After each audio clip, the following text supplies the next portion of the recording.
A'udzu billahi minasyaitonir rajim. Bismillahirrahmanirrahim. Kitab Fadilah Amal. Kisah tentang sahabiah. Bismillahirrahmanirrahim. Rabbi israh li sadri wa yassir li amri wahlul 'uqdatam min lisani yafqahu qawli. Kisah sedekahnya Sayyidatina Aisyah radhiyallahu anha.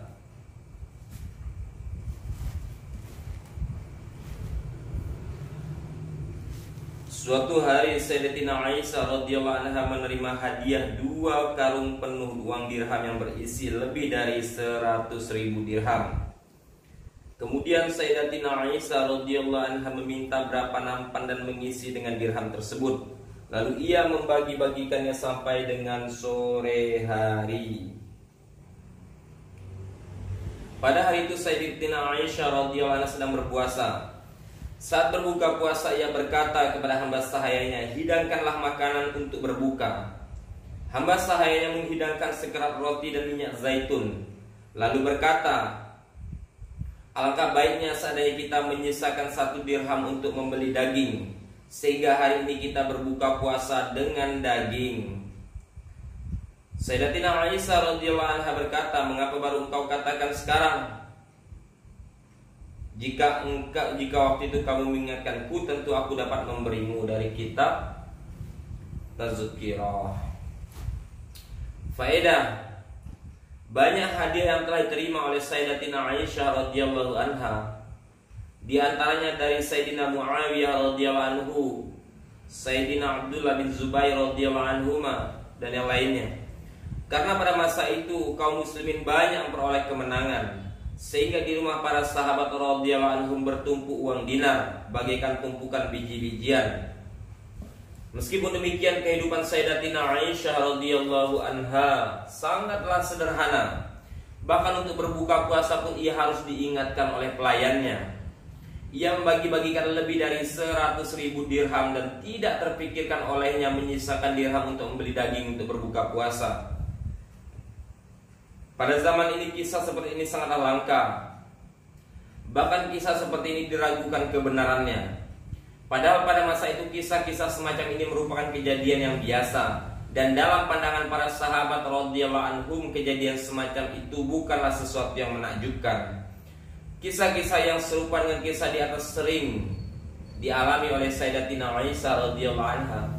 Suatu hari Sayyidatina Aisyah radhiyallahu anha sedang berpuasa di rumahnya, hanya ada sekerat roti. Tiba-tiba datanglah seorang fakir untuk meminta-minta. Sayyidatina Aisyah radhiyallahu anha berkata kepada pelayannya, "Berikanlah roti itu." Pelayannya berkata, "Tidak ada sedikit pun makanan di rumah ini untuk berbuka nanti." Sayyidatina Aisyah radhiyallahu anha menjawab, "Tidak mengapa, berikanlah roti itu."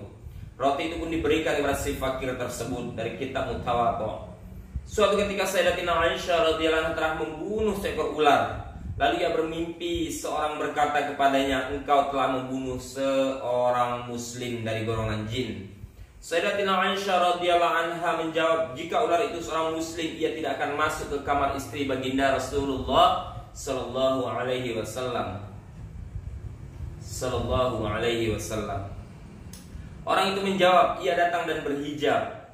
Sayyidatina Aisyah radhiyallahu anha terkejut, kemudian terbangun dari tidurnya dan segera menyedekahkan 12.000 dirham sebagai tebusan karena telah tanpa sengaja membunuh seorang muslim dari golongan jin.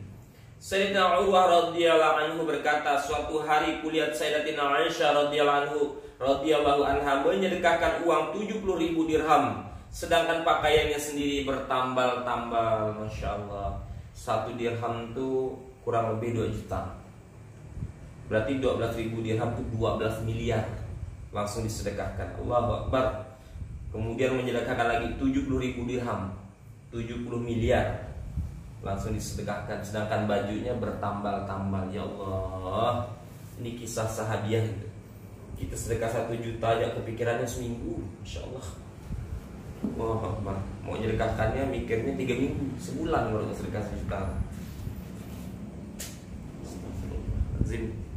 Semoga Allah SWT pahamkan kita dan jadikan wanita-wanita kita sebagaimana Sayyidatina Aisyah radhiyallahu anha dalam hal kedermawanannya.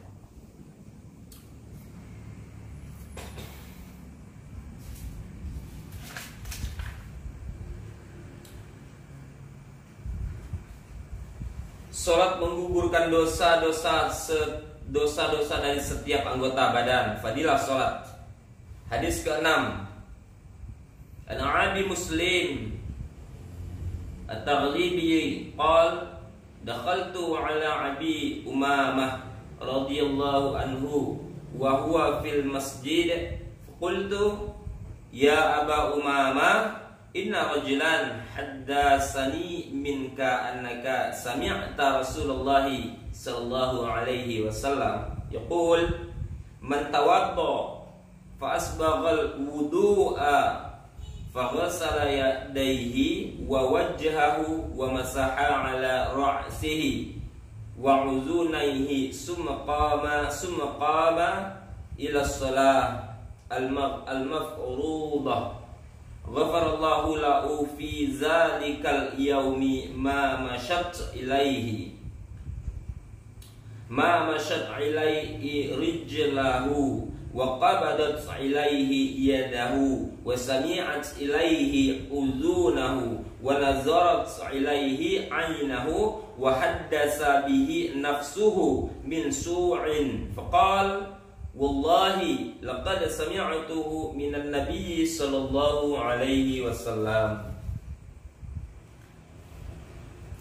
Dari Abu Muslim At-Taghlibi rahmatullah alaihi, ia berkata, aku menemui Sayyidina Abu Umamah radhiyallahu anhu ketika ia berada di masjid. Aku berkata padanya, wahai Abu Umamah, sesungguhnya seorang telah meriwayatkan hadis dari engkau kepadaku bahwa engkau pernah mendengar baginda Rasulullah sallallahu alaihi wasallam bersabda, barang siapa berwudu dengan sempurna, membasuh kedua tangannya dan mukanya, dan mengusap kepalanya dan kedua telinganya, kemudian mengerjakan salat fardu, maka Allah Subhanahu wa taala mengampuni dosa-dosanya pada hari itu.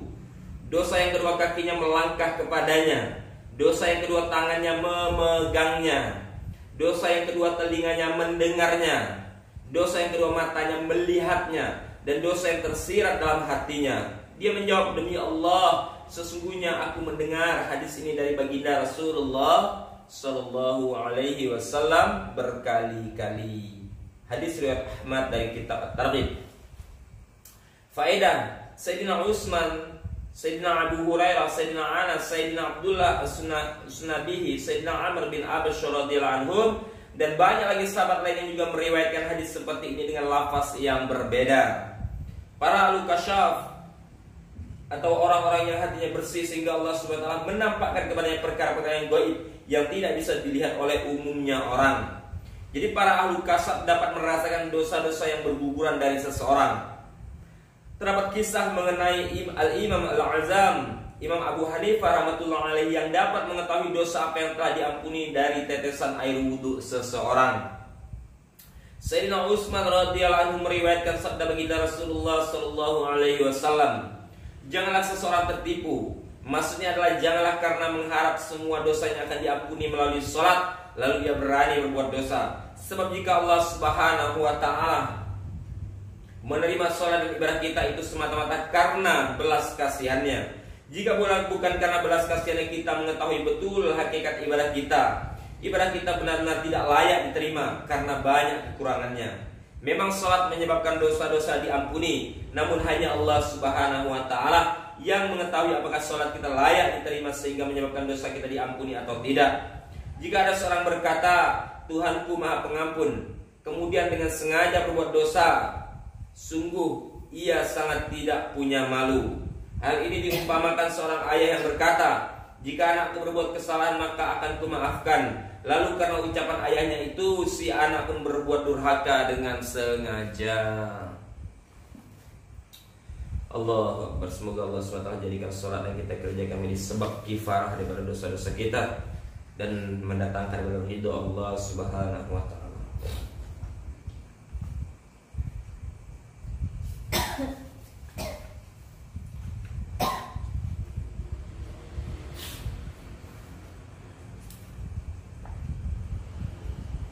Fadilah zikir.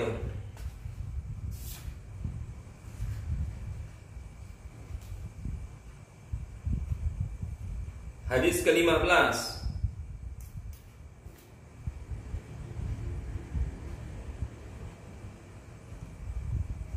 An Abi Sa'id Al-Khudri radhiyallahu anhu anna Rasulullah sallallahu alaihi wasallam qala aksiru zikrullah hatta yaqulu majnun. Dari Sayyidina Abi Sa'id Al-Khudri radhiyallahu anhu, baginda Rasulullah SAW bersabda, perbanyaklah berzikir kepada Allah Subhanahu wa taala sehingga orang-orang mengatakan kamu gila. Riwayat lain menyebutkan berzikirlah kepada Allah Subhanahu wa taala sebanyak-banyaknya sehingga orang-orang munafik mengatakan kamu riya. Hadis riwayat Ahmad, Abu Ya'la, Ibnu Hibban dan Hakim dari kitab At-Targhib. Faedah: berdasarkan hadis di atas, walaupun orang-orang munafik atau orang-orang jahil menjelekkan para ahli zikir dengan sebutan riya atau gila, hendaknya jangan sampai kita meninggalkan amalan yang berharga ini. Bahkan sebaliknya, kita justru harus memperbanyak menjaganya dengan istiqomah. Orang yang berzikir akan dikatakan gila atau riya jika zikirnya dilakukan dengan sangat banyak dan suara nyaring, bukan dengan suara yang lirih. Zikir dengan suara yang lirih tidak akan mendatangkan tuduhan seperti ini. Syekh Ibnu Katsir rahmatullah alaihi meriwayatkan dari Sayyidina Abdullah bin Abbas radhiyallahu anhum bahwa Allah Subhanahu wa taala tidak mewajibkan sesuatu kepada hambanya kecuali ada batasannya. Jika seorang ada uzur, Allah Subhanahu wa taala akan memberi keringanan, tapi zikrullah tidak ada batasannya. Selama seorang masih berakal, tidak mempunyai uzur untuk tidak mengamalkannya.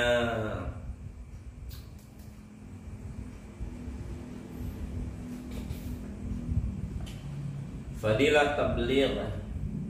Hadis ke-7.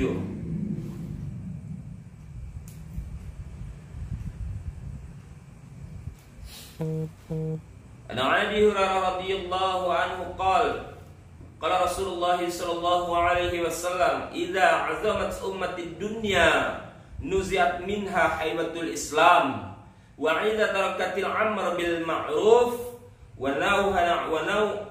nahya 'anil munkar khurimat barakatul wahyi wa idza tasabbat ummati saqatat min 'ainillah. Dari Sayyidina Abu Hurairah radhiyallahu anhu, ia mengatakan bahwa baginda Rasulullah SAW bersabda, apabila umatku sudah mengagungkan dunia, maka akan dicabut dari hati mereka kehebatan Islam. Apabila mereka meninggalkan amar ma'ruf nahi mungkar, maka mereka akan terhalang dari keberkahan wahyu. Apabila umatku sudah saling mencaci, maka jatuhlah mereka dalam pandangan Allah Subhanahu wa taala. Hadis riwayat Hakim, Tirmizi dari kitab Durrul Mansur. Dari Sayyidina Abu Hurairah radhiyallahu anhu, ia mengatakan bahwa baginda Rasulullah SAW bersabda, apabila umatku sudah mengagungkan dunia, maka akan dicabut dari hati mereka kehebatan Islam. Apabila mereka meninggalkan amal ma'ruf nahi mungkar, maka mereka akan terhalang dari keberkahan wahyu. Apabila umatku sudah saling mencaci, maka jatuhlah mereka dari pandangan Allah Subhanahu wa taala. Penjelasan: banyak orang yang berusaha agar umat Islam dan agama Islam menjadi jaya, tapi usaha-usaha mereka ternyata menuju ke arah kemerosotan. Jika kita meyakini bahwa baginda Rasulullah SAW adalah seorang utusan Allah Subhanahu wa taala dan ajarannya adalah benar, mengapa semua yang dijelaskan oleh beliau sebagai penyebab penyakit justru kita anggap sebagai obat penyembuh? Baginda Nabi SAW bersabda, tidak sempurna iman seorang di antara kamu sehingga keinginannya mengikuti agama yang aku bawa. Tidak akan sempurna iman seseorang di antara kamu sehingga keinginannya mengikuti agama yang aku bawa. Allahu Akbar. Astaghfirullahaladzim.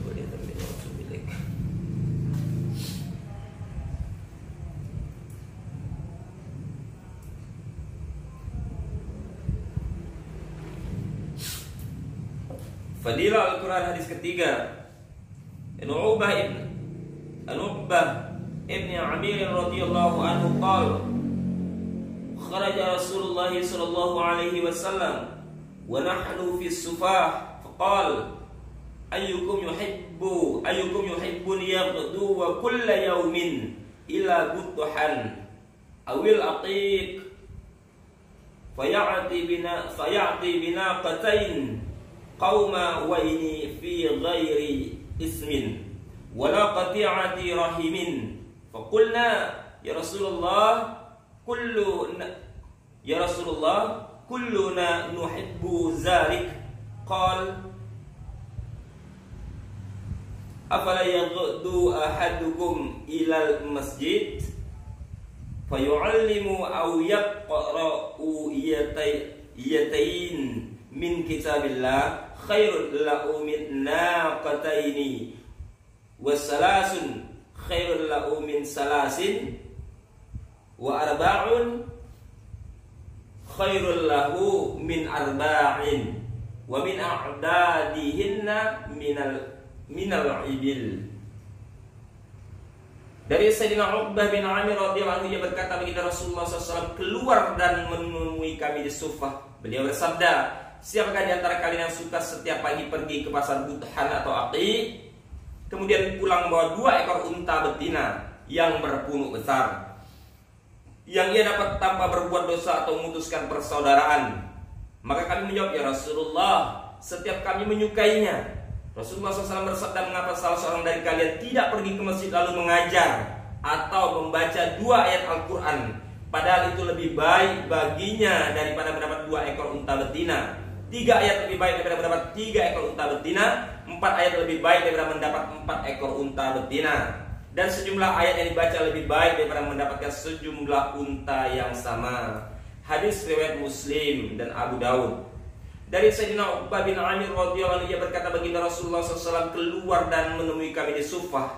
Beliau bersabda, siapakah di antara kalian yang suka setiap pagi pergi ke pasar Buthan atau Aqi, kemudian pulang membawa 2 ekor unta betina yang berpunuk besar, yang terbaik yang ia dapatkan tanpa berbuat dosa atau memutuskan persaudaraan?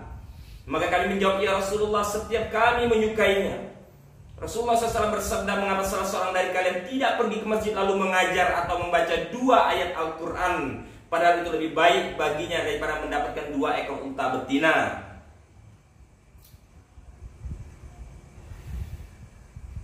Tiga ayat lebih baik daripada mendapat 3 ekor unta betina, 4 ayat lebih baik daripada mendapatkan 4 ekor unta betina, dan sejumlah ayat yang dibaca lebih baik daripada mendapatkan sejumlah unta yang sama.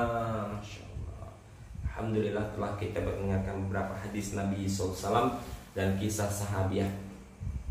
Semoga Allah SWT berikan kita kekuatan untuk mengamalkan dan